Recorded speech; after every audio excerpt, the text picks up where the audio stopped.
Vejo um polegar positivo, estamos no ar. Como eu estava sentindo falta do ícone do Clube da Examivest, o polegar positivo deu sinal. Então quer dizer que o episódio 19 começa agora sob certa tensão. Infelizmente, a situação de Rússia e Ucrânia escalou para um conflito armado e para isso eu peço reforços. Bruno Lima, cadê você, filho? Você está cada dia melhor na tua introdução. Né? Está bem, está bem. E tem que adaptar para os acontecimentos recentes. Infelizmente, recentemente, situação de Rússia e Ucrânia escalou para conflitos armados e vamos entender como isso embaralhou o cenário de 2022. Surgem oportunidades ou não, proteger investimentos.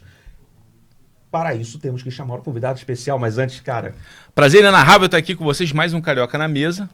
É muito bom. Mais um convidado diretamente do Rio de Janeiro. Trouxemos o cara na ponte aérea. Para jogar luz aos membros do clube de como investir nesse ano desafiador de 2022. Se não bastasse Estados Unidos subindo juros, eleições no Brasil, agora temos que lidar com conflitos armados no leste europeu. Gustavo Constantino, CIO da Távola Capital, seja muito bem-vindo à mesa central do Clube da Examivest. Obrigado, valeu pessoal, um prazer estar aqui com vocês. Boa noite aí, Bruno, Daniel. Agora, deixa eu fazer uma observação, esse sobrenome me parece familiar e esse Afeição, rosto também né? me lembra alguém. Gustavo Constantino, você tem algo a comentar aqui na mesa? Trouxeram meu irmão caçula aí já. O seu caçula já furou a fila. Isso, já furou veio. A fila do irmão mais velho. Furou a fila, exatamente. Pessoal, Luiz Constantino da Rio Asset esteve aqui no episódio 14, para quem quiser conferir. E agora o irmão mais velho tomando o seu devido lugar na mesa central, Gustavo Constantino, aqui. Cara, muito obrigado pela sua presença. E quem já assistiu o episódio 14 já vai até ter um certo spoiler quando eu perguntar, Gustavo, como que você para no mercado financeiro? Pois é, assim, meu pai foi tesoureiro de um banco, Já né? veio de família. Já veio de família, a vida toda, até no começo eu gostava de ir lá trabalhar com ele, ficar vendo ele trabalhar, né?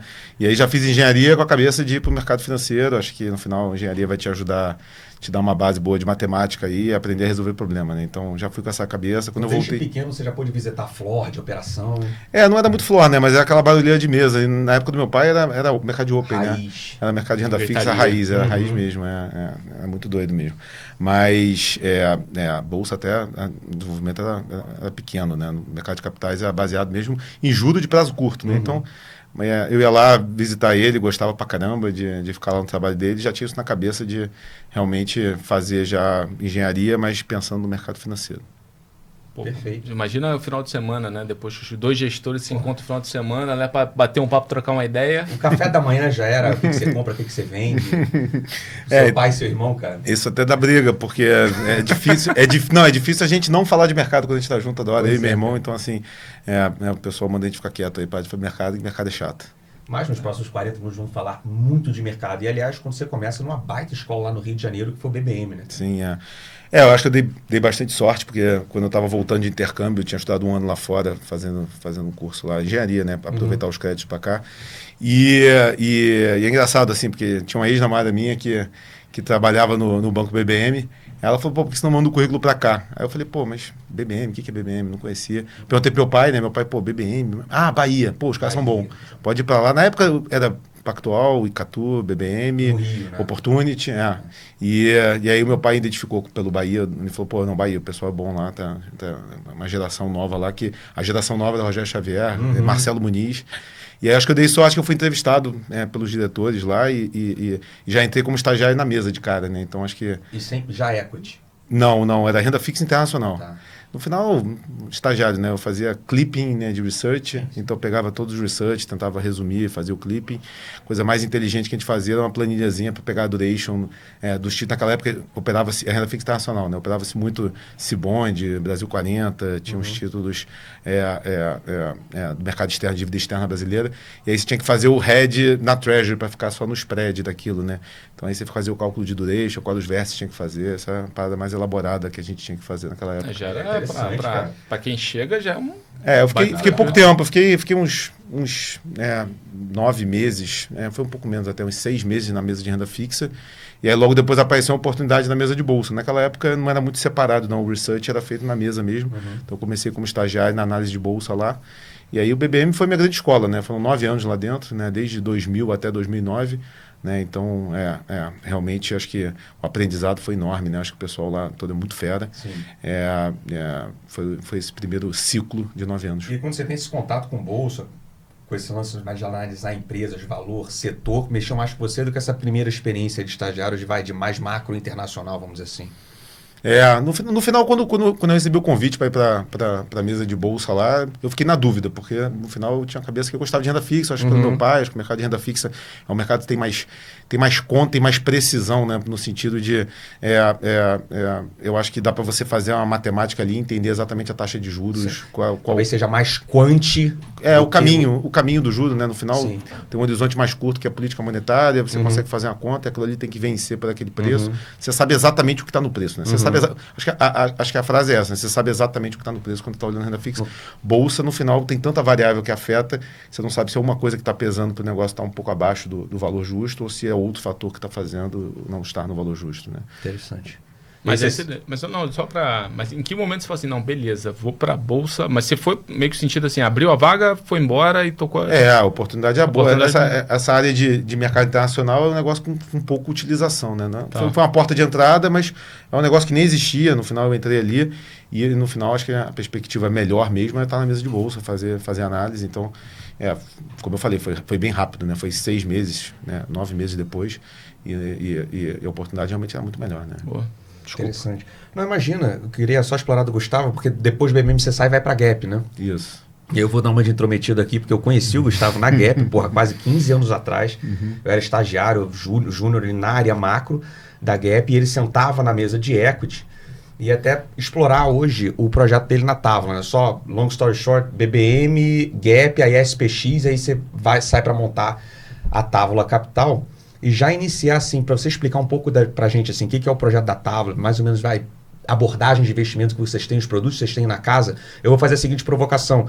Porque o Constantino não era um cara que me chamava a atenção, porque ele sentava na mesa de equities e eu via que, cara, ele sufocava no bom sentido ali os analistas de equities, era aquele cara que enchia o saco de conta, de valor, era um cara que ia muito na mesa macro, perguntar, cara, externo, balanço de risco, perguntava muito sobre S&P, eu via que ele era bem ativo em todas essas esferas, assim.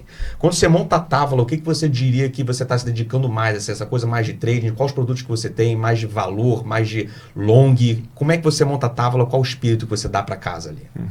Então, quando a gente começou a montar, né, acho que a gente lançou o FIDS Absoluto, né, que a gente no final começa a Távola a partir de uma franquia que já existia, que era a FIDS, depois a gente muda a marca, e o fundo que era o Absoluto, né, era um long base na essência, né, então acho que era um produto que na época ele era mais raro, né, hoje em dia é mais comum você ver um long base com uma flexibilidade realmente grande de alocação.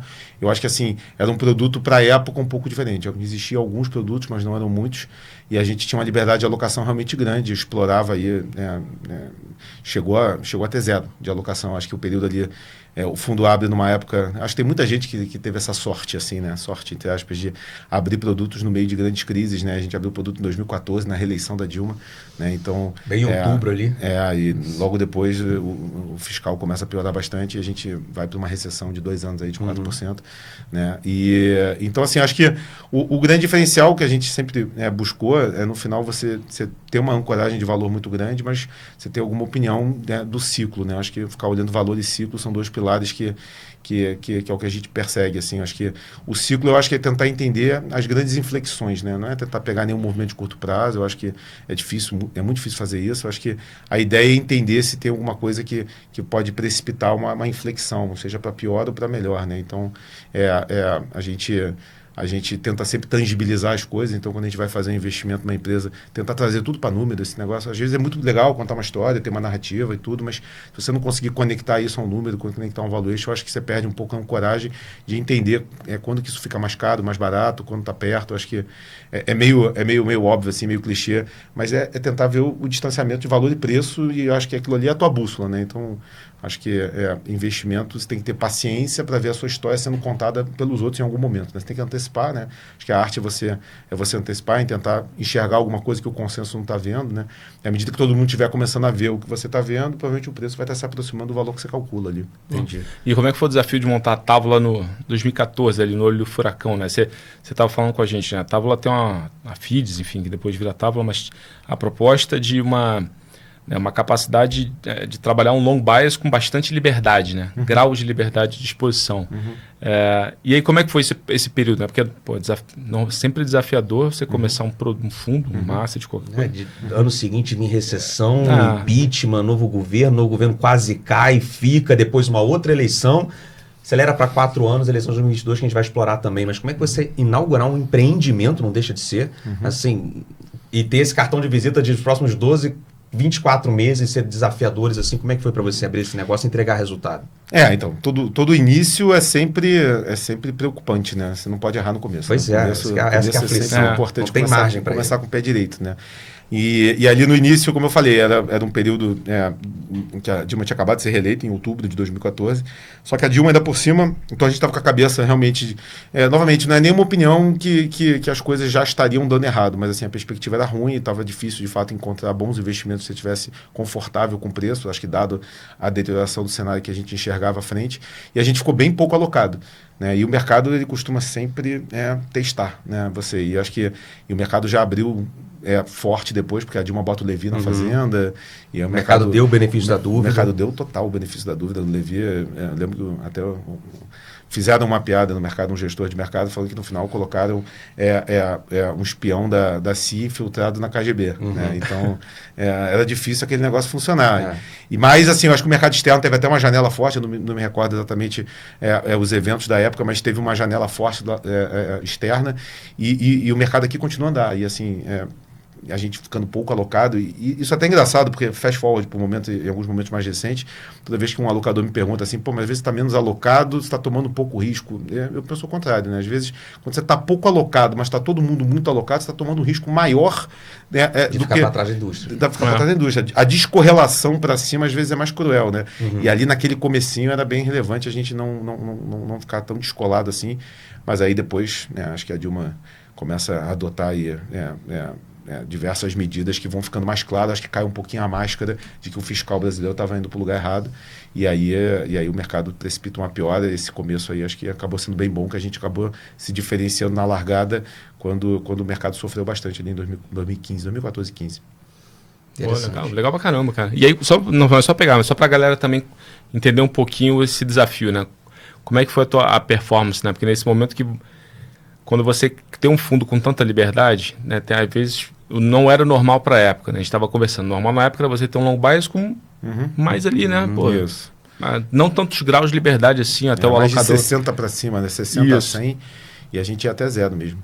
E aí, como é que você se beneficiou então desse momento? Você falou, ficamos para trás e tal, mas né, aí depois de um tempo para frente, como é que como é que o mercado foi a teu favor, né, nesse sentido? Como que essa sua estratégia se mostrou correta ali no final, do primeiro ano de fundo, assim? Qual foi o resultado que você conseguiu? Exato. Assim, acho que da época que a gente abre, ali é outubro de 2014 até dezembro de 2015, acho que foi o período mais cruel. Teve janeiro de 2016, que ainda foi ruim né, para o mercado, mas a partir de 2016 a gente tem uma mudança de governo, né? Começa a desencadear o processo de impeachment, então o Brasil melhora muito. Então, assim, se você pegar de outubro de 2014 até dezembro de 2015, a bolsa caiu tipo 21%, a gente subiu 21%, foi espelhado para o outro lado. Assim, acho que animal. Pagou não estar alocado, né? A gente chegou a beirar ali o 0 ali. Assim, é um negócio que é difícil acontecer de novo. É um momento em vários anos que isso vai acontecer, a cada 20 anos, 30 anos, porque não à toa o Brasil teve uma recessão de 8%, 9% do PIB, né? 2 anos seguidos. Então, assim, era um momento realmente que tinha muita destruição de valor, né? Acho que as empresas estavam perdendo muito valor naquele período. Acho que eu vou retomar esse gancho de eleição mais para frente, que a gente tocou num ponto aqui que o mercado em 2014, 2015, isso é verdade, isso foi notório para quem passou por aquilo, que assim, deram um benefício da dúvida para a reeleição da Dilma assim, no mercado. A gente viveu sobre um período de falar, não, Levi, vai funcionar, calma, eu pago para ver, vamos ver. E aí eu só vou querer explorar mais ou menos como é que você está vendo a distribuição de probabilidade para as eleições de 2022, mas obviamente a julgar pelas pesquisas de hoje, e hoje é uma palavra central, ainda falta aí 6 meses para a urna, mas hoje você pode ter a volta do partido do PT no governo. Eu vou querer entender de você se nesse cenário alternativo se o mercado tenderia a dar o benefício da dúvida. Antes disso, cara, começando a entrar em setor, Você resumiu assim que sua postura mais de gestão ali de ativo dentro da Távola é realmente sempre se dedicar ao máximo pela busca de valor, mas não ignorar movimentos de preço. Né? Então, uma coisa bastante ativa. E aí você falou, a arte é antecipar o consenso. O que você acha hoje em termos de papel, setor, case, que existe, que você está criando uma convicção de realmente antecipar o consenso em termos de enxergar um valor e que o mercado não está atribuindo o preço que você entende que seria mais justo? Tem alguma coisa que vem no teu radar assim? Então acho que nossa filosofia acaba ficando bastante contrária, né? Acho que por definição é difícil encontrar a gente nesses consensos maiores, a gente costuma ter nas empresas diferentes aí. Hoje, por exemplo, a gente tem Horizon na carteira, né? Que é uma empresa que acho que é pouquíssimo coberta, é um papel que acho que o mercado dá pouca atenção. E é engraçado, porque às vezes é até um paradoxo, porque é uma empresa fora do radar e hoje um grande tema, né? Que provavelmente o tema que está no radar é ESG, né? Crédito de carbono, a gente teve a COP aí. Então, assim, realmente é um negócio que fala-se muito e é a empresa que é ESG, que é a empresa que mais se beneficia do mercado de capitais com a tese de crédito de carbono convergindo, né? Não necessariamente indo para o mesmo preço, mas convergindo para um preço mais adequado. Hoje no Brasil, o mercado de atacado, o preço de crédito de carbono sai a 5, 7 dólares e lá fora sai a 100 dólares. Né? Então, assim, é uma distância gigantesca. A empresa vendia a 3 dólares e 50 esse crédito de carbono. Ela já começou a vender a 7. Se eu puder só abrir um parênteses, assim, Bruno Lima, talvez tenha gente que tenha mais dúvidas do que o Horizon. Ticker, o que é, qual o setor, prática, o Gustavo também se quiser explicar. Tá querendo fazer a pegadinha, né? Porque no passado... Você anda sensível, porque no último episódio 18 o senhor errou um ticker. O senhor, né? Virou Trend Topics. ORVR3. Horizon, perdão, repete, que te cortei. ORVR3. Não, Horizon, cara, tentar resumir em poucas palavras, é uma empresa de gestão de resíduo, né? Basicamente ela trabalha no setor de aterro sanitário. Recentemente até adquiriu os ativos da Extra Ambiental, que eram ativos que foram postos à venda num processo de liquidação da operação da Extra. E, cara, é uma empresa que lá no banco, inclusive, a gente olha, a gente tem research, tem relatório. Acho que tá na carteira, se não estou enganado, está na carteira, inclusive, de small cap recomendada pelo banco. A gente gosta bastante do case e o ponto do Gustavo é verdade. Assim, é um negócio completamente descorrelacionado da Bolsa como um todo. Tem um tema que está na crista da onda, né? Mas, de fato, parece... Assim, o mercado ele está hoje com certa dificuldade de olhar mais de perto alguns temas mais ligados a small caps, né? Horizon, interessante, não conhecia, mas, perdão, Gustavo, te cortei, estava terminando o case, que você enxerga de valor para a empresa, preço, e se você, nas suas contas, o que vocês estão olhando para em termos de upside ali, de negócio, o que você diria que é? Como eu falei, assim, nosso base case, né, agora foi reajustado até porque a empresa começou a vender o crédito dela de carbono a 7 dólares, então a gente tinha no modelo 4, só esse delta de 4 para 7 gerou quase 50% de valor, 45% de valor a mais. Então, assim, ela é muito sensível ao crédito de carbono, né, a gente não tem dificuldade de dizer para qual nível que vai, mas a tendência eu acho que é para cima. Mas isso, no final, até começou com uma opcionalidade, né, acho que a grande acho que case de investimento da Horizon é primeiro que acho que o mercado endereçável dela vai aumentar bastante, porque hoje no Brasil, como é que é, né? 60% são aterros sanitários e, grosso modo, 40% são lixões, né? A céu aberto e tudo. Então, a lei do saneamento, ela proíbe lixões a partir de 2024, 2025. Né? No Brasil, às vezes, as coisas não são cumpridas, pode atrasar um ano ou dois, mas o fato é que 40% do mercado vai desaparecer e esses 60% vão ter que tomar o resto. Né? Então, isso gera um crescimento, aí, grosso modo, 68% para todo mundo. Né? Mantido o market share, você cresce 68% aí no horizonte de 3, 4 anos. E isso vai gerar muita oportunidade. Além disso, ela já é líder do setor, né? Ela fez a compra da Extra, o Bruno comentou, foi uma operação belíssima. No final, ela recomprou a dívida da Extra no mercado bancário com desconto de valor de face colossal. Quando ela chegou no leilão de reestruturação, ela usou a dívida com valor de face, né? Então, qualquer player para poder competir com ela no leilão teria que pagar em caixa um valor equivalente a mais de 1.200, 1.300, e no final ele levou o ativo a um preço barato. Só isso gerou 40% de valor também, só essa compra da Extra. Ela praticamente dobra de tamanho, ela cresceu 75% dos volumes dela com essa compra. Eu acho que tem vários M&As aí para ir consolidando esse setor ao longo do tempo. Como o Bruno comentou, no final é uma empresa de aterro e isso é só o início do processo, né? Ela recebe o lixo ali, mas tem toda a parte já de separação, que no final você gera reciclagem, aí depois ela pega o lixo orgânico e captura, né? Passa a gerar biogás, e aí você impede que o carbono vá para a atmosfera e você certifica o crédito de carbono a partir daí, né? Então tem várias linhas de negócio a partir do recebimento do lixo. Né? É um tema, basicamente, descarbonização, gestão de resíduos, assim, que é um tema que está, inclusive, hoje, de novo, A gente está vendo esse tema na China, né? Uhum. Tem discussões, inclusive, relacionadas a isso. Até Europa, ida, enfim. E ela cai como uma luva. Estou vendo, parece de fato, ouvindo vocês falar, tem fatores muito interessantes inerentes ao business. E eu vou botar mais um aqui, que pelo menos para mim chamou a atenção. Parece também ser mais insensível a ciclos políticos, econômicos, macro, a recessão, Estados Unidos, Rússia e Ucrânia. Cara, as pessoas, sei lá, lixo tá aí. Difícil você ver uma oscilação de volume de lixo. Então parece que ela tem um case bem sustentável e construtivo, olhando para frente, independente de choques exógenos. Ela parece estar bem defensiva, né? Ainda tem isso. Acho que no final, como a gente está discutindo aí agora, um ano eleitoral e... acho que até a incerteza não está tão grande porque o base case de Lula, presidente, está ficando cada vez mais provável, né? Mas é isso, como você não sabe exatamente qual vai ser a política para os próximos 4 anos, o que vai ser de fato as decisões tomadas, você tem sempre uma incerteza macro, né, que pode afetar muito as suas projeções e premissas para as empresas, né? E aí quando você vai para a Oizo, que é uma empresa que no final recebe lixo, 90% desse lixo é lixo residencial, então assim, essas variáveis, esses agregados macros vão impactar quase que nada o nosso modelo de projeção, né? Interessante. Então, assim, é um case que tem uma upside muito grande. A gente acha que o nosso base case é R$60 praticamente. Então, assim, é dobrar de preço do preço que ela está hoje.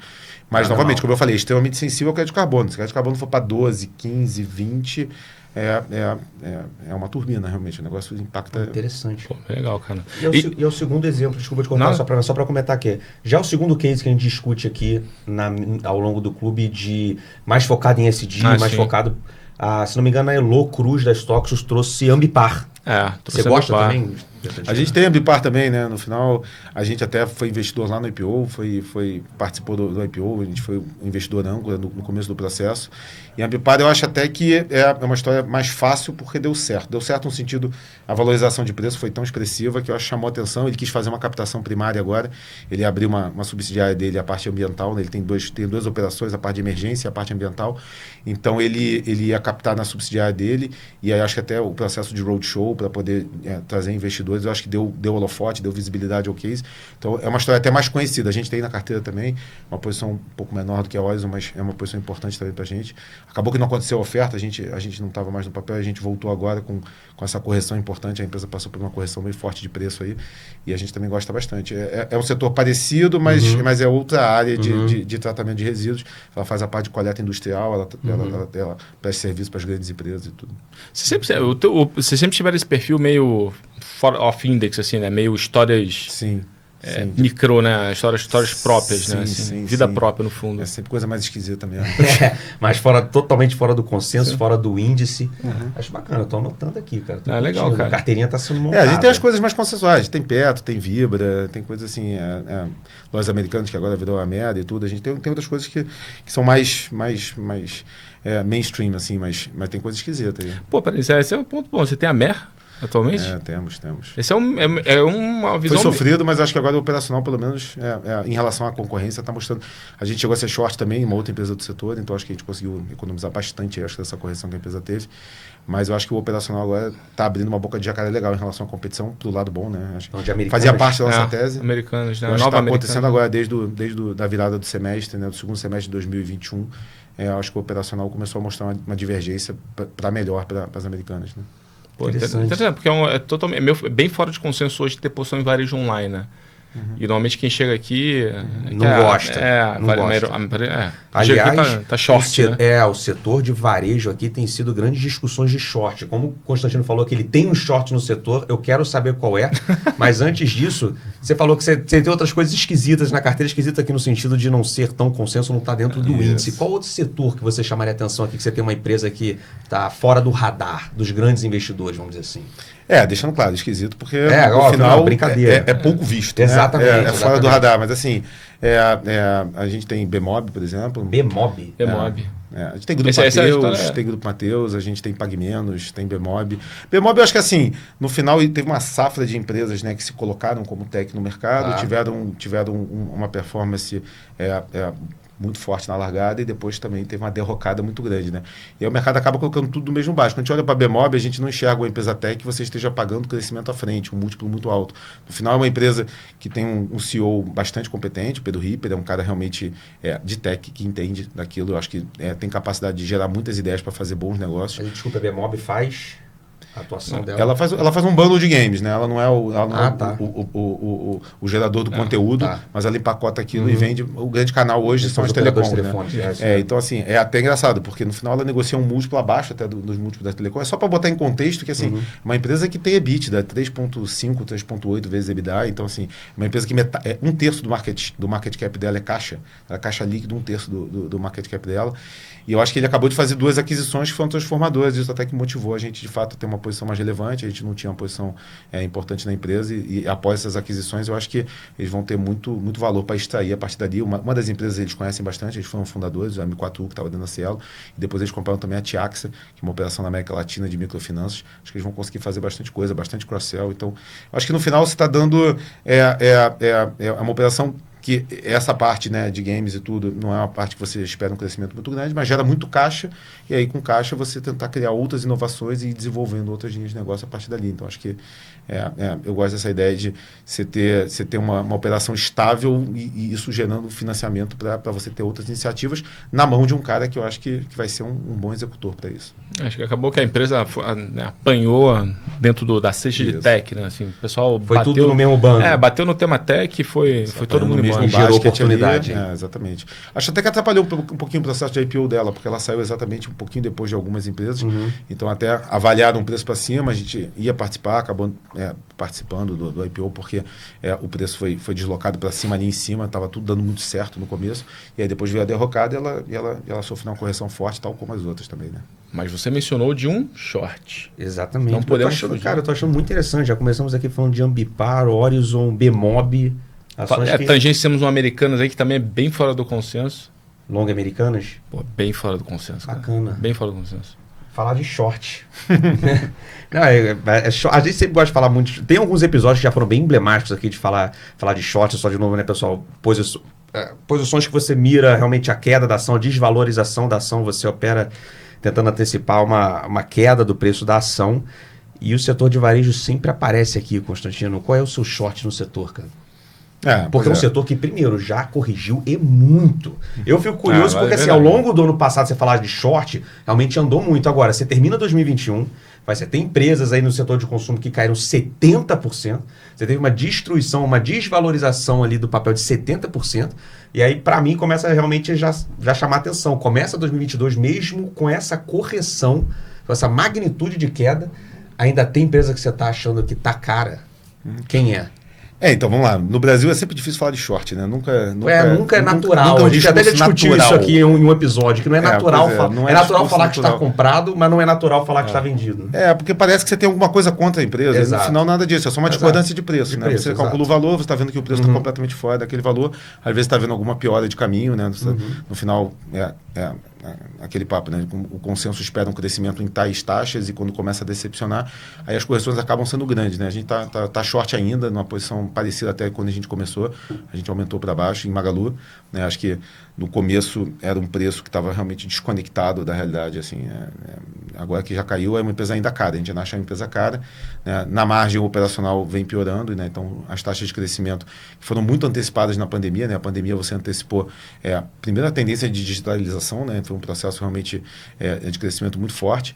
E eu acho que uma antecipação de consumo também, né? As pessoas consumiram bastante e eu acho que agora, com o cenário macro um pouquinho pior, eu acho que as tendências de consumo vão até dar uma piorada, né? Bom ponto. Você pegou, só para ter uma ideia assim, da sua trajetória short no papel, você começou quando? Pegou desde quando? A gente é short já há bastante tempo, mas assim, a gente vendeu aí, grosso modo, acima de 20, 22, foi ali, ela chegou a ficar um preço acima, depois teve uma capitalização, teve uma oferta, ela captou dinheiro aí próximo desse nível de 22, assim, e a gente é short desde lá, no maior tamanho que a gente podia ter. E... Hoje tá 6 e alguma coisa. 6 bola por ali. Tá tipo 6 reais. Mas você continua. Assim, continua. Mas uma coisa, não é um par, né? Você não tá comprado em América, é um par essa então assim, no final, hoje, se a gente fosse ficar preocupado com o cenário macro, o fato de estar short numa empresa também do mesmo setor... Compõe ele a carteira. Compõe, acho que encaixa no portfólio. A gente costuma fazer short em absoluto, a gente não faz uma operação de valor relativo.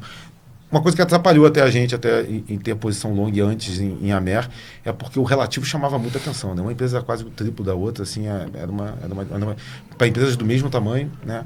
Com operacional, a Magalu estava entregando um operacional melhor, de fato, mas não era tão diferente que explicasse aquele movimento.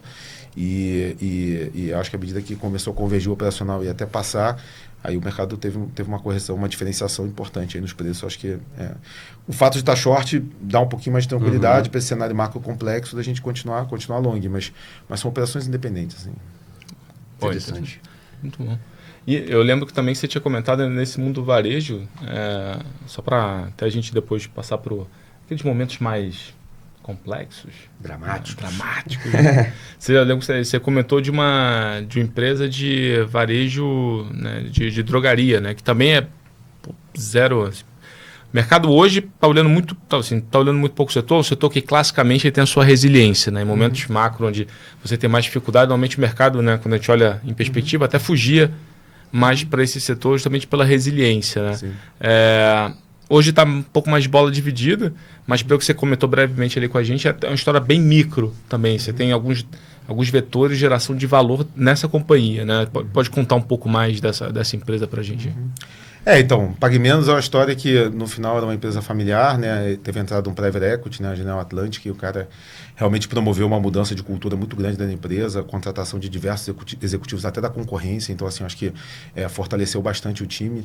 A operação claramente melhorou, o retorno sobre o capital investido na empresa realmente se equilibrou, equivalente ao peer do setor, né? A Raia, que realmente é o cara que tem um operacional mais forte, que realmente tem uma eficiência maior. E é uma empresa que, quando você olha para preço, o desconto é muito grande. É uma empresa que está negociando hoje em torno de 15 vezes lucro, assim, então realmente chama muita atenção. Um cara que está entregando, está crescendo, acho que chama atenção o preço. Assim. Novamente, são posições parecidas, né? A gente tem várias posições aí com tamanho parecido e a gente não vai ficar buscando sempre o que a gente consegue se ancorar por preço e oferece um valor interessante, né? Pague Menos, uma história que a gente acha bastante descontada, assim, bastante fora de preço. Perdão, interessante. Não, eu tô aqui anotando, compondo minha carteira já. Horizon, Ambipar, Lojas Americanas, Pague Menos. O Bruno Lima chamou a atenção dos alguns quadros que a gente tem aqui, Constantino. Que, na verdade, para você ir pensando, e se por acaso você tem coisas aqui para compartilhar com a gente no clube, que a gente, o quadro deu bom e deu ruim. Você vê que a nossa criatividade de dar nomes aqui para os quadros é incrível. É realmente incrível. Porque eu acho que o nome já é muito intuitivo. Alguma coisa, cara, ao longo da sua carreira, realmente, assim, investimentos que você fez. O deu ruim é naquele sentido mais intenso, que você se dedicou, estudou, se aproximou do manager, fez o dever de casa junto com o seu time, foi grande e aquilo realmente deu um retorno muito negativo, machucou, frustrou, e a gente sempre pede, cara, o que seria o aprendizado disso. O deu bom, obviamente, é aquele case que você entrou grande, cara, e pegou, surfou aquela valorização, aquele re-rating do papel. Enquanto você pensa, não sei se já tem algum exemplo aí, O engraçado é quando a gente fala aquele episódio que você se machucou, já tem gente que sente. Toma uma água, passa a mão na testa. Porque é inevitável no mundo dos investimentos, assim, faz parte. Você lembra de algum episódio, Constantino? Assim, eu já me recordo de 2, assim, né? É bom. Não, para dois, por aí, senão vai ficar meio tenso aqui. É porque eu acho que é curioso, são momentos curiosos, assim. Eu acho que primeiro, eu tinha acabado de entrar na Gap, né? Tinha começado lá e a gente estava indo super bem na largada. Você entrou ali em 2010, não foi? Foi 2009, 2009. Foi 2009. Final de 2009. Foi final de 2009. Isso. E aí, quando chegou ali em 2010, uma operação que era para ser uma operação simples, boba, e a gente estava tocando um fundo de long and short lá, né? E era uma operação simples, uma arbitragem. No final, você até aprende algumas coisas e não perder tempo com esse tipo de coisa. Mas, no final, o desconto começou a aumentar muito, né? Provavelmente alguém já sabia de alguma coisa, mas foi para 20% de desconto, uma operação de arbitragem que estava para fechar, uma conversão de ações. A Brasil Telecom... Deixa eu perguntar, de quais papéis que... a Brasil Telecom estava sendo comprada pela Oi, né? Tá. E aí você tinha uma arbitragem, uma relação de troca lá. Já tinha sido fechada a operação com o controlador, já tinha sido pago o Tega Long para a ação N. E aí, quando estava próximo da conversão acontecer, ele soltou um fato relevante, divulgando um passivo contingente, uma causa de vários bilhões de reais, referente lá atrás. E ele ajustava a relação de troca para 40% pior. Grosso modo, eu não lembro exatamente. E no início, na conta, essa arbitragem, esse valor daria um upside de? Você tinha 20% para ganhar numa operação de arbitragem, uma operação simples, não dava para você fazer grande a princípio. Só que ele virou 40% para o outro lado, né? Então é um negócio que você não está esperando que você pode perder isso, né? Então os tamanhos até ficam desenquadrados nesse momento, né? Virando mais 20. E o quando maior vem problema a conta é menos 40. E o maior problema é que tinha acabado de chegar, e assim, é uma operação que a gente não estava nem se dedicando tanto àquilo, mas que você não achava que tinha aquilo tudo para perder, né? Então, um negócio que incomodou bastante. O outro caso que eu tinha pensado também foi outra coisa que... O grande problema do deu ruim, né? Eu acho que o grande coisa é quando você não enxerga o risco, né? Porque quando você enxerga o risco, você se prepara para ele, você está acertado no size. Pode acontecer o deu ruim, mas uma coisa mapeada. O problema do deu ruim que faz parte do jogo. Que faz parte do jogo. Dá ruim todo dia. O problema do deu ruim é quando não está mapeado. Aí, quando você não espera, é que você pega de surpresa com um tamanho de repente errado, né? Tem uma outra operação que essa também, é aprendizado. Não esperava que isso pudesse acontecer. O Bradesco anunciou uma subscrição, né? E aí tinha um bônus de subscrição negociando no mercado, né? E foi aquele período ali de 2016 que estava num processo de impeachment e tudo. Então, assim, a gente estava bem animado com os bancos, especialmente com o Bradesco. O Bradesco está negociando abaixo do patrimônio, era tipo 0,9 do patrimônio. Foi provavelmente um dos níveis de valuation mais baixos que o Bradesco bateu na vida. Então, a gente tinha uma posição bastante grande e era meio a meio. A gente tinha no papel e a outra metade era no Notion referente no bônus de subscrição, né?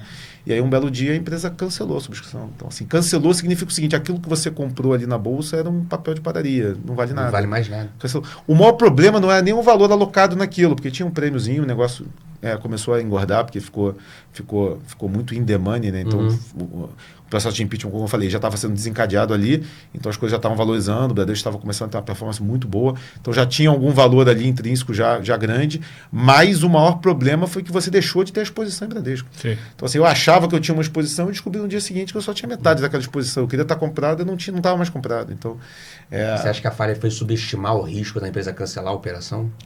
Nunca tinha acontecido, né? Às vezes na vida você trabalha com base rate, né? Tipo assim, nunca tinha acontecido. Então você não esperava que aquilo pudesse acontecer daquela forma. Até teve uma outra operação, mas uma particularidade diferente. Então não era similar e não dava essa cláusula de abertura dessa forma, né? Então, assim, foi muito surpreendente. Assim, foi uma operação até que eu acho que ficou emblemática, porque agora é difícil, às vezes, confiar em algumas subscrições que elas podem acabar sendo canceladas em algum momento, por algum motivo. Mas os seus dois deu ruins parecem ter sido realmente muito difíceis de antecipar. Né? São, às vezes, porradas que você passa. Essas arbitragens eu não gosto de fazer exatamente por isso, né? Só que naquele caso, ela já tinha um precedente, porque tinha uma ação ON negociando. Então, assim, você tinha pago... Porque no final é o seguinte, se ele ajusta o valor da aquisição, é razoável, é factível e, assim, tá no direito dele. Só que ele já tinha pago para o controlador, já tinha pago o tag along, e ele não ajustou o preço de nada disso para trás. Ele ajustou só para os minoritários das PMs. Aí é difícil. Só na relação de troca dos minoritários. É daí que veio a surpresa, porque todas as outras etapas do processo elas já tinham acontecido, né? Então, a gente não esperava que ele pudesse fazer isso. Entendi. Isso aí dá uma chateada. Dói. Dá uma chateada, né? É aquele negócio que no Brasil, toda vez que às vezes as pessoas vêm conversar de ESG, né? Eu falo, do G não vamos conversar, né? Porque governança no Brasil sempre a gente discutiu, né? Porque o Brasil... É verdade. O G aqui não é novidade. Não é novidade nenhuma. O nosso G é sempre uma discussão presente, porque tiveram várias operações aí que realmente geraram precedentes e aprendizados, né? Sim. Deu bom, lembra de algum? Pra gente levantar o clima do clube, ficou pesado. Pesado. Eu tô te olhando aqui, você tá eu tô reflexivo. Você ficou... Anima o Bruno Lima, Gustavo Constantino, fazendo uma reflexão aqui. Deu bom não, é que eu tô lembrando porque as porque você passou por isso também. Né? Você compartilha da dor do colega, Bruno. Eu estive presente. Quando a gente conversou sobre isso, não lembrava bem. Bruno botou a mão na cabeça. Anima o Bruno Lima, compartilha um deu bom, aquele que você pegou na veia, Constantino. Algum papel aquele que você aí, conseguiu antecipar isso aí. Eu acho que assim, uma operação que foi uma operação de um prazo bem longo, assim, a gente capturou bastante dela, também foi lá na Gap, foi uma operação que a gente ficou investido em Hering bastante tempo, né? Você estava lá já? E esse negócio foi um processo realmente muito longo, era 40% de same-store sales por vários tempos, abrindo loja, então assim, era uma empresa que largou, então assim, com um múltiplo bastante baixo, né? Fez um processo todo lá de consultoria e de readequamento e acertou o pé realmente na operação. E foram 2, 3 anos aí crescendo a taxas muito elevadas. Então, teve uma expansão de múltiplo com um crescimento de lucro muito forte. Então, assim, foi um processo realmente de re-rating, assim, de geração de resultado muito grande, muito longo. E deu para ficar nele bastante tempo, aquele negócio, né? Acho que deu até para escapar quando as coisas pioraram. Então, foram dando sinais ao longo do tempo, mas foi tão tempo de geração de valor que acho que foi bem legal. Interessante. Cara, e teve uma época que foi assim, uma das empresas mais queridas do mercado do Verós. Ficou bastante consensual depois, ficou muito consensual. Muito consensual. Eu lembro, sabe, só, cara, você falou do seu deu ruim, desculpa só voltar, não minha volta indelicadeza não, de voltar no tema, que já estava superado, Bruninho, mas até tomando uma água, se refrescando. Você falou de subscrição do Bradesco, na época da virada do impeachment, que realmente vocês queriam ter maior exposição ao banco sendo muito descontado, negociando até abaixo de livro, abaixo de book. Bancões também são um tema que sempre vem aqui na mesa e recentemente também estavam muito descontados. Você tem olhado uma coisa que não te interessa, essa discussão de bancão, de fintech, tem algo que te chama, tá no seu radar assim ou nem tanto? Não, nas fintechs aí, a gente sabe, as principais, a gente tem investimento, né? XP, BTG, um pouco de Banco Inter também, mas também mesmo com essa chacoalhada no macro, juro indo para onde estava, vocês acham que o case segue intacto? Sim. Aí? A gente não se preocupa muito com o juro lá fora para fazer investimento em tech, não. O mercado gosta de falar isso, porque no final acho que, como no Nasdaq é relevante, o Nasdaq afeta preço, as pessoas acabam fazendo esse paralelo para a tech aqui. Mas no final aqui o que importa é o nosso juro, né? A nossa NTNB, o nosso custo de capital. Sim. A NTNB aqui no Brasil abriu, mas abriu aí, sei lá, uns 150 vezes recentemente. Então nenhuma abertura relevante de juros que mude a nossa cabeça de investimento aqui no Brasil. Acho que o juro lá fora é um risco, mais até por discussões de inflação, mudança de cenário, né? Mas não para uma tech especificamente no Brasil. Então, não é isso que, acho que o ciclo de crédito no Brasil preocupa muito mais do que ficar discutindo juro lá fora. Então, a gente tem participação nessas empresas que eu comentei. Os bancos a gente não está achando interessante, não. Acho que parece barato, realmente é um preço muito descontado para padrões históricos, mas a gente não vê uma oportunidade de investimento que vale a pena investir mais tempo e, de fato, se dedicar, não. Essa parte de cenários e teses, não sei se tem alguma coisa mais para trazer aqui, Bruno, desculpa te cortar, mas é mais exatamente, cara, como é que vocês estão discutindo a eleição em 2022? Como que você acha relevante que os mercados estão olhando a eleição em 2022? E a história até que a única ação, papel que você tem mais dentro de índice, etc., é Petro, não deixa de ser uma estatal que sempre fica no holofote em anos eleitorais. Como é que você está vendo esse cenário todo, esse quebra-cabeças aí, cara? No final, acho que assim, primeiro que nada é 0-1, então a gente não consegue dizer ainda que o cenário é ruim porque vai ser o Lula, vai ser o PT. Acho que é uma distribuição de probabilidade. Hoje, claramente, o Lula é bastante favorito, sei lá, tivesse dar um número de 70% de chance realmente de ser o presidente. Só que eu acho até que tem a arte aí das probabilidades condicionais, né? Porque é aquela piada que a gente estava comentando que quando o cara estava na floresta lá, vem um leão, aí ele abaixa para amarrar o cadastro, aí o cara falou, mas você vai amarrar o cadastro para quê? Você acha que você vai correr mais que o leão? Não, eu só preciso correr mais que você. E eu acho que a terceira via é um pouco disso, né? Ela não tem que ganhar do Lula no primeiro turno, ela precisa passar o Bolsonaro. É óbvio que é improvável, não é à toa que a terceira via é uma probabilidade, sei lá, de 5, 10%. Só para deixar claro, estamos discutindo um evento de cauda positiva, mas cauda é um evento de 5, 10%. Então, mas assim, essas coisas podem mexer bastante, porque uma vez que isso fique mais provável de chegar no segundo turno, e de repente algum delta que seja factível, né, de melhora de popularidade, de votação, muda bastante, eu acho que é o cenário para o segundo turno. Estou só colocando isso porque um evento que você tem um payoff muito elevado, né, um payoff de mais do que... tem uma parte da bolsa que vai mais do que dobrar, né, 150, vai ser uma alta muito expressiva se por acaso um candidato à terceira via for eleito, né. Para pequenas mudanças dessa probabilidade, os efeitos de preço são bem relevantes. Então, assim, novamente, o grande case consensual... eu acho até que o mercado largou de preços realmente muito depreciados com esse medo. Outra coisa importante é que, assim, a eleição, ela muda muito ao longo do tempo. Né? Pode não mudar, mas, assim, ela sempre muda muito. E não pode mudar nessa que eu estou dizendo, mas a gente já teve grandes oscilações. A gente teve uma agora, por exemplo, o Leite perdeu as prévias por Dória, todo mundo achava que ia ser candidato, de repente ele vai ser candidato via PSD, então, não que também seja um candidato com potencial grande, mas, de repente, ajuda a aglutinar essa terceira via. E aí, se ao longo do tempo essa terceira via mudar a probabilidade dela, acho que os impactos de preço são muito grandes. A simetria está claramente favorável aí nessa... o mercado largou de um preço realmente muito depreciado, eu estava falando disso, né? Largou de um preço muito baixo. Eu acho que é até por isso que, de repente, surpreendeu o mercado, né? Porque o consenso já de pessimismo é muito grande, o mercado antecipou uma discussão eleitoral que acontece ali em maio e a partir de maio. Dessa vez, um ano antes, em outubro, a gente já começou a discutir eleição, né?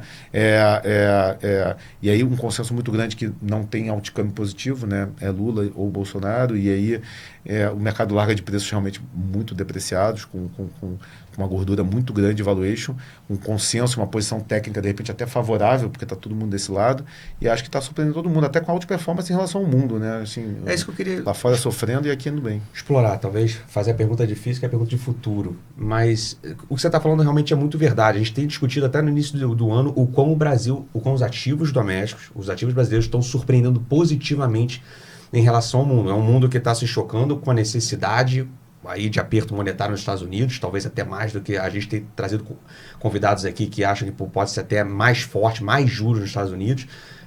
Agora estamos tendo aí esse advento negativo e infeliz aí de conflitos armados no leste europeu. E mesmo assim, cara, Brasil, você pega, a moeda brasileira é a melhor moeda do mundo, né, nesse acumulado do ano até agora, fim de fevereiro. Obviamente, o que ajuda a Bolsa brasileira a se destacar em dólar, é a melhor Bolsa do mundo em dólar. Pelo que eu estou sentindo, você assim, ainda tem esse momento, parece que essa história ainda pode continuar, seja por uma simetria ainda favorável aí, pela distribuição de cenários que podem acontecer na eleição, ou seja, por esse momento de preço preço e posicionamento dos mercados globais ainda estarem meio que se realocando em ativos que ficaram muito largados, como foi o Brasil no passado. Interpretei correto, assim, você acha que essa história ainda dá para continuar mais favorável ao Brasil? No final, toda eleição você vai decidir qual vai ser a história de Brasil 4 anos à frente, né? A gente já não sabe exatamente, por mais que a gente saiba com uma probabilidade alta de ser do PT, de ser o Lula, a gente não sabe nem exatamente o que ele vai fazer. Ele pode adotar uma postura mais pragmática ou pode, no final, ter as ideias que o PT costuma ter. Eles são criativos em às vezes, ter ideias ruins, né? Então, sempre preocupa um pouco, né? Eu acho que, novamente, o que não é uma opinião de que as coisas vão melhorar. Eu acho que quando você larga de preços muito bons, com uma gordura de valuation muito grande, novamente, acho que as probabilidades ficam a seu favor, né? Acaba que você tem uma margem de segurança maior para estar investido.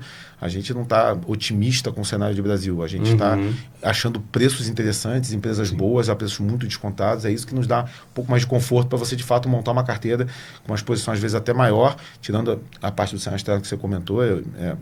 Acho até que o cenário externo tem mudado para pior aí nos últimos 3, 4 meses, por conta, acho que, desse risco de inflação. Novamente, não é 0,1, não é que vai acontecer, não é que vai precipitar um movimento mais grave, mas o risco está ficando maior de você, no final, ter que ser mais restritivo, retirar a liquidez mais rápido, acelerar esse processo. Esse processo, às vezes, pode acabar desorganizado a mercado. Então, o cenário externo hoje dá até um alerta maior, porque eu acho que o que, novamente, aquela história de ser surpreendido. Eu acho que o Brasil, você não vai ser mais surpreendido no lado negativo, pelo menos nesse ponto eleitoral, né? Porque o base case já é um cenário que não é bom. Boa, legal. Estamos chegando a um finalzinho aqui do episódio, infelizmente. Retinha final, mas só antes da gente pedir aquele finalzinho da... Quadro de medalhas do Clube Constantino, bem forte, hein? Exato. Tô sentindo que ele vem forte acho que no teve quadro spoiler. de medalhas. Talvez já teve spoiler. Acho que teve... Vamos ver? Ou pode ter plot twist. Pô, tu tá Eu tô um cinéfilo. Você tá demais. Ousado. Vamos puxar? Vamos puxar, então, antes de puxar o quadro? Aquele clássico. Manter um suspense. Uma coisa leve. A gente pede uma série, né? Assim, coisa que você tá ali de bobeira. A gente sabe que você falou, você tem 2 filhos pequenos. Tá Dicas de série, Constantino. Já vê gestor dando dica de livro. No clube é dica de série. Já teve até Pokémon aqui, tá, cara? É verdade. Já tivemos dica de Pokémon. Pois é, não tô vendo muita série não, mas a última, assim, que eu achei bem interessante é Last Dance, da Michael Jordan. Let's Dance. Essa eu vi também, tá? Não olha pra mim. Essa eu me empolgo quando falam. Já não é a primeira vez que traz essa série no clube. Eu gosto da frase que ele fala, it became personal. Then it became personal. Then it became personal. Eu achei muito boa. É muito bom, cara. Mas eu não tô vendo muita série não, acho que essa foi a última assim, que eu achei interessante. Pô, brilho. E agora? Não arrastar mais. Não, sério mesmo. Não, pior que é verdade. Eu perdi a chance de fazer essa pergunta no início, mas a curiosidade ao longo do programa tá me matando. Alguém já falou que você parece pra caramba com teu irmão, cara? Eu tô olhando aqui, pô, você parece com você parece. Não, pô, os irmãos às vezes não precisa parecer. Beleza. Olha isso. Eu tô olhando o Gustavo. Não é improvável, né? Eu tô olhando o Gustavo falar, cara. E eu tô lembrando do Luiz sentado aqui no episódio 14. O jeito de falar é parecido. Parece, o jeito de falar parece. E eu tô lembrando, cara, da história do nome da Rio Asset. Assim, que tem uma história de... Primeiro que os nomes de Asset já são curiosos, tipo, como é que vem, a gente fica, pô, como é que você chegou nisso? Tem algum... como é que foi construído o nome da Asset e tal? Eu fiz essa pergunta pro seu irmão, que aliás o processo de decisão pro nome da Asset teve uma curiosidade ali. Não deixe... Né? Olhem lá no episódio. Olha lá no episódio pra você entender por que a Rio Asset acabou se chamando Rio Asset, não era para ser Rio Asset, fica aqui o teaser. E aí eu fiquei curioso, cara, Távola. Eu confesso que me vem... mas acho que para todo um Távola Redonda, Rei Arthur, um negócio meio medieval. Foi nesse espírito assim, não? Por que Távola? Tem sempre muita lenda, né? No nome das assets. No final foi mais simples, assim, Távola é mesa e acho que todas as grandes decisões são tomadas ao redor de uma mesa. A gente está sempre numa mesa discutindo, né? Está tendo Estamos aqui, um debate e a gente tentar sempre buscar os melhores argumentos para poder tomar nossas decisões. Então, mesa é um negócio sempre presente, virou Távola, mas obviamente tem sempre essa provocação de Távola Redonda. Acho que como nosso ambiente é meio de guerra mesmo, né? Então, Cavaleiros. Pode até fazer algum sentido, mas não foi a nossa ideia inicial, não teve nada a ver com isso, mas acaba que casa um pouco da história de estar sempre em batalha, em briga no nosso mercado. Pô, já viu que trabalhar na Távola como é que é, né? Achei interessante, cara. Távola de mesa, tomar decisões. Gustavo Constantino, você está na mesa central do clube e precisa tomar uma decisão.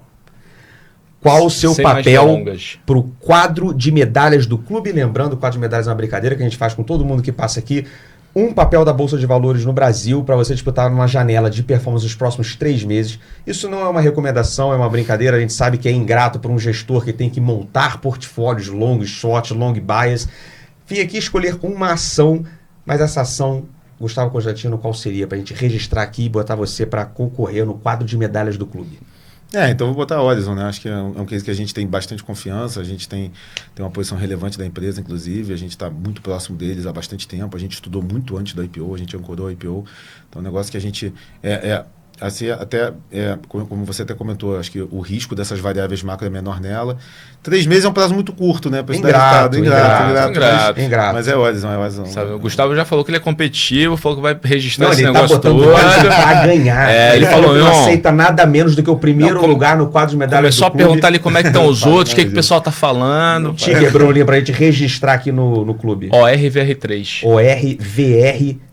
Lembrando, tem relatório do BTG Pactual. Quem quiser conhecer, obviamente, o Horizon pela ótica da equipe do BTG lá do seu site, tem relatório lá no site do Digital. Eu não sei se vocês têm alguma das suas cartas, confesso que, enfim, peço até perdão. Não sei se tem lá algum descritivo da tese, mas... Não, a gente não soltou nenhuma carta sobre o tema, mas a gente tem algumas apresentações que a gente faz para os nossos locadores. Legal. Interessante. Então, se quiser saber mais do relatório do BTG Pactual, o link está na descrição do vídeo aqui no YouTube. E se quiser saber mais sobre a Távola Capital, o link também está aqui, um pouco mais da história, a lâmina e performance dos fundos. Fica aqui o convite. Fundos que estão na plataforma do BTG Digital. Também.